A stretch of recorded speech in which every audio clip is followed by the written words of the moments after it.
All right, here I am. Don't have a whole lot of time today. My kids got a baseball game, but figured I'd take a few minutes to talk about a couple things going on over at Sac PD. This should be of major concern to anybody who lives in the city of Sacramento. If I lived there, I'd be pretty concerned about what's going on. So, talked in my previous video about how disgruntled a lot of the PD employees are. I talked to several of them on a fairly routine basis. Some stuff that's been going on in the last couple of days has really kind of come to a head over there. So let's talk about a couple things that have happened recently. This is all going back to PD management, Sac PD's management, and the city's management, and what it's doing to the current to Sac PD as they are right now. So let's talk about their staffing levels. They're having a lot of trouble hiring cops, just like every other agency is in the country right now. But PD's they're having some serious problems. So currently, at least my understanding is, this is just rough numbers, but they are currently about 200 bodies below their allotted staff level. They employ, right, I believe I was told the staffing was right around 950 full-time positions. They currently have about 750 full-time cops working there. So they're already 200 spots shy, which is why they're having some staffing issues already. And based on everything that's been happening lately, a lot of current employees have got applications in at other agencies. Talking to some of the PD guys, they've gotten numbers from some of the other agencies in the area. They've been told that over 80, I think it was 84 was the last number I heard, PD cops have applications in with the Sacramento Sheriff's Department.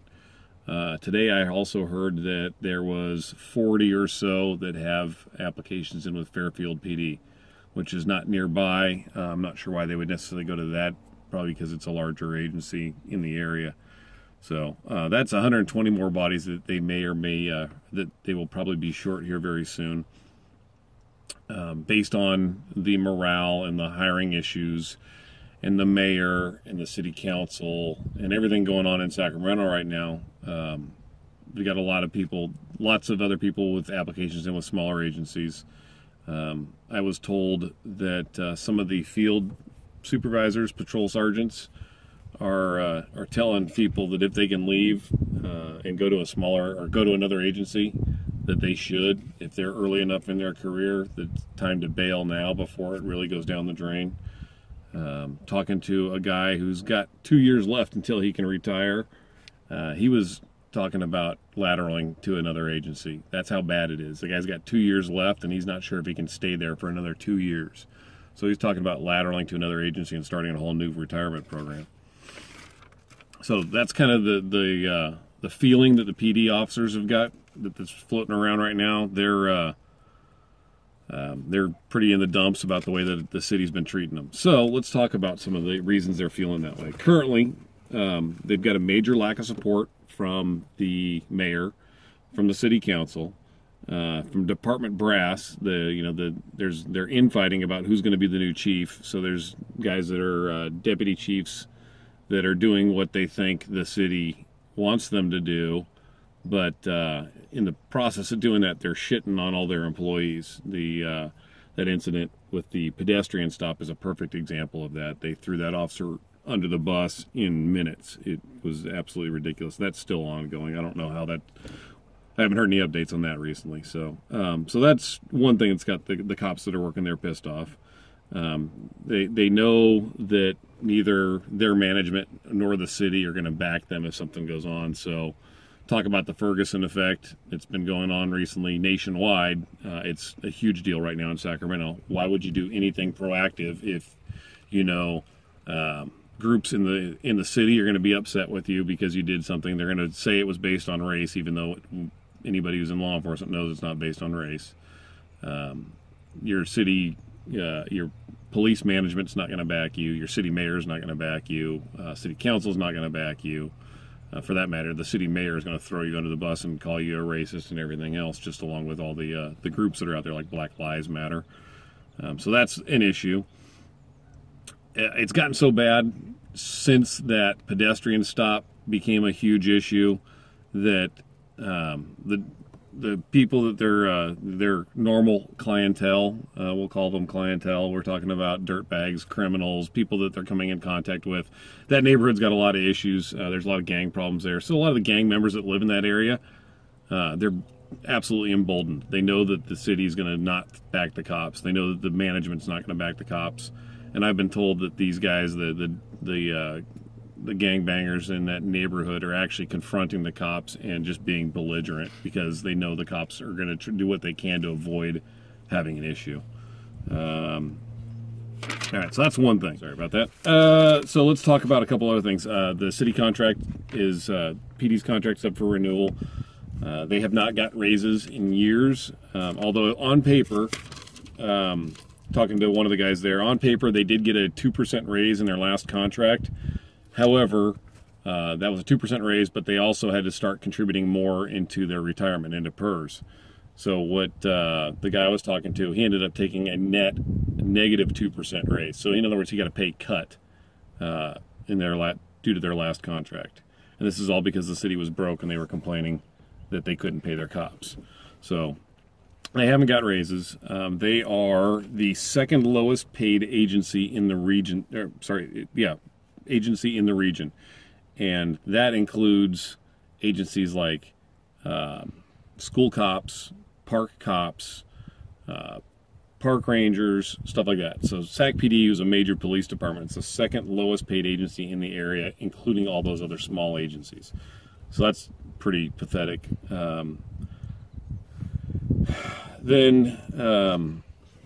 So they haven't been getting a contract, they haven't been getting raises. They're way behind all the allied or surrounding agencies. And then just a few months ago, the city gave them all a check to try and keep them around. They promised them that they were going to give them all raises when the contract came up for renewal. So they gave a bunch of guys, I think they got between $1,500 and almost $2,000, depending on seniority and rank and all that stuff, in that one-time bonus check. So that was a promise that they were going to come back and actually give them a raise when it came time. So currently, the city offered them 3%.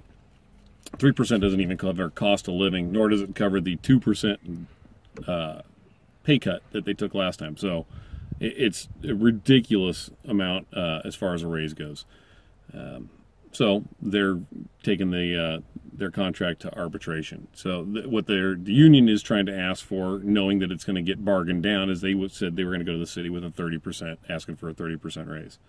Seems like a large amount. You look at the pay cuts they've taken over the last several contracts, last several years, all the stuff they've had to give up. And then you look at the pay for the surrounding agencies, 30% would give them decent pay compared to everybody else. But they're asking for 30%, knowing they're not going to get that. They're going to lose some of that in bargaining. So shortly after the union went to the city with that request, there's a city councilwoman named Angelique Ashby. She is supposedly a pro-cop city council person. She is the only one on the city council who is remotely pro-cop. This is secondhand info. Actually, this is probably like fifth-hand info. But a couple of city cops were sitting in a restaurant having lunch or dinner. It was code 7, whatever time of the day it was. And Angelique Ashby comes walking in the front door of the restaurant, walks directly up to them, and she says to them, "If you guys think you're getting a 30% raise, you're crazy." Then she turns around and walks right back out the door.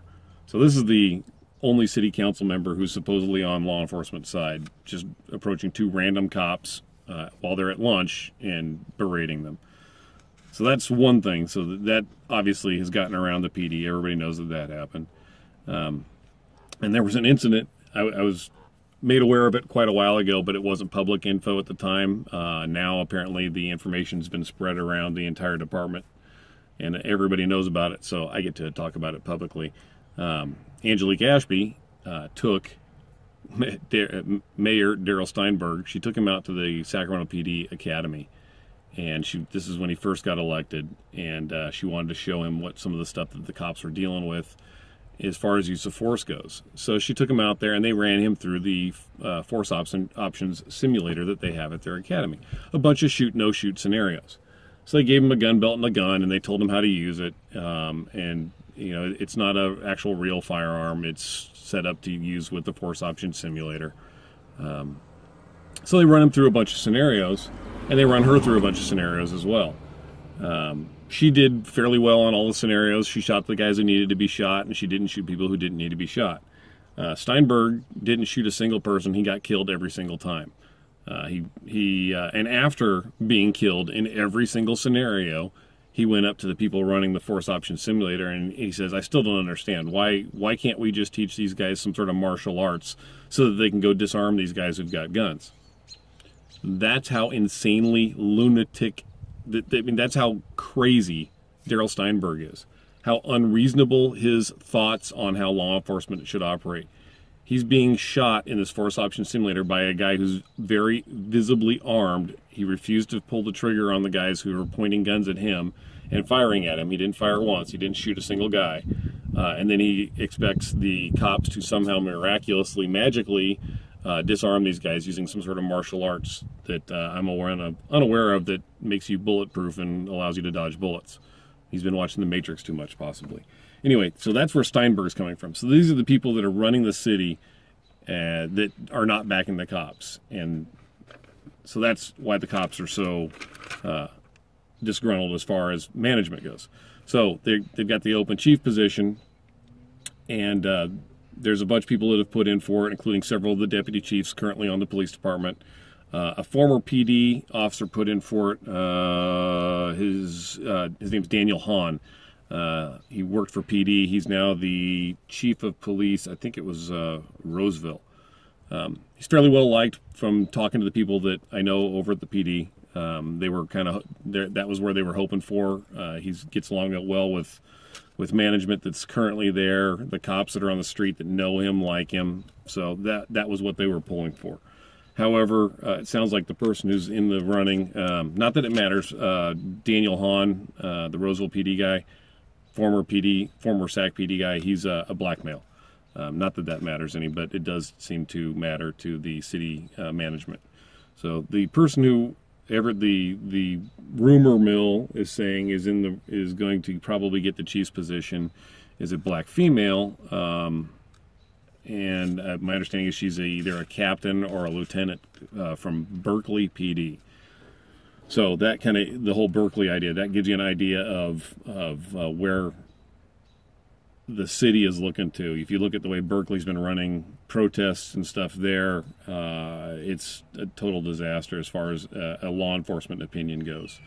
I'm not blaming any of the Berkeley cops. Management does what management does, so they're telling you got to do certain things, you got to do it or you lose your job. So that's what the people at SAC PD are under the impression that this Berkeley supervisor, black female from Berkeley, is now going to be their chief of police. So the city management is holding true to their word that they're going to try and hire outside. So then today, I'm looking for my notes here. So then today, one of the city assistant managers, looking at SAC PD's website, or I'm sorry, Sacramento City's website, they have 3 different city assistant managers. One of them, his name's John Dangberg. He's been there since 2006. He was involved in the current negotiations with the PD, and supposedly he's been fairly pro-law enforcement as far as assistant managers for the city go. Today he resigned. So the PDs, the guys that I talked to today, are very concerned about what's going on with their contract. The one guy that they had that worked for the city that was sort of seemed to be polling for them is no longer there. Their current chiefs, deputy chiefs, are not on their side. Mayor's not on their side. City council, even the people who claim to be pro-cop, aren't on their side. There's a whole lot going on there that has got people shopping for a new job. So as a city, if I were living in that city, I would be very, very concerned. And then one thing I just wanted to hit on, there's a blog post, and I'll put the link in the description. It's on a blog called The Salty Sarge. I have no idea where this, Bart, so I'm assuming this is a male officer. I don't know where he works, what part of the country, but the blog post that I'm looking at is called Policing in America, Why Good Cops Are Leaving. And it talks about a couple of things, and all of these things are currently huge issues at SacPD. He's got 3 subcategories for this blog post. First one is pay. Not shocking that people want to get paid decently, especially when you're talking about a job like law enforcement. The second one is leadership. We just talked about huge leadership issues that are currently facing SacPD right now. So that's another huge thing there. And then this last one, I want to hit a couple of his points on. He talks about community policing. And this is something, community policing's been around forever. It's one of the things they always harp on. And so I'm just going to read a couple of quotes from this. It says, the first one here is, the burden and scope of cops' responsibility these days are poisoning our profession. We have become too many things to too many people. And before some academic jumps on here and starts spouting the 5,000 different programs that have been effective, hear me out. Skipping down a couple of lines. The only thing in my 2+ decades of policing that has ever genuinely helped a community in trouble has been, and this is in quotes, in-your-face policing. Gasp, stutter. No, he didn't. Yes, I did. And that only solves the problem long term when the citizens in that neighborhood decide they've had enough or move. I just wrote a blog post of my own a couple of days ago that I titled Law Enforcement, America's Easy Button. And I talked about some of the same issues here, that the community needs to be involved with eliminating the problems that they're facing. They cannot just rely on the cops to do it, because the cops can't do it, especially someplace like SacPD where they're having lots of problems. They're not getting backed by the city. They're not getting backed by the community. They're not getting backed by their own management. There is no reason for them to go out and try to solve problems they're just going to face trouble for doing. So if you're in the city and you want these problems solved, you got to start realizing you got to back the cops. I'm not saying that back everything that the cops ever do. We all realize that some cops screw up sometimes and bad things happen. That's a fact of life. But when you're out there protesting every single incident the cops do, that sends a very big message to the cops. So, okay, so here we go. I just want to finish it up with this last statement on that, in that quote from that blog post.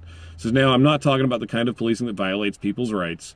I'm talking about zero tolerance kind that has saved many neighborhoods from sinking faster than the Titanic. So, zero tolerance policing, which is exactly what the officer on the pedestrian stop was doing. I talked about it in a blog post that I wrote after I did my video. But they were under orders from their patrol supervisors. They had 1 unit a day, and or 1 or 2 units a day per shift that were out there doing proactive policing.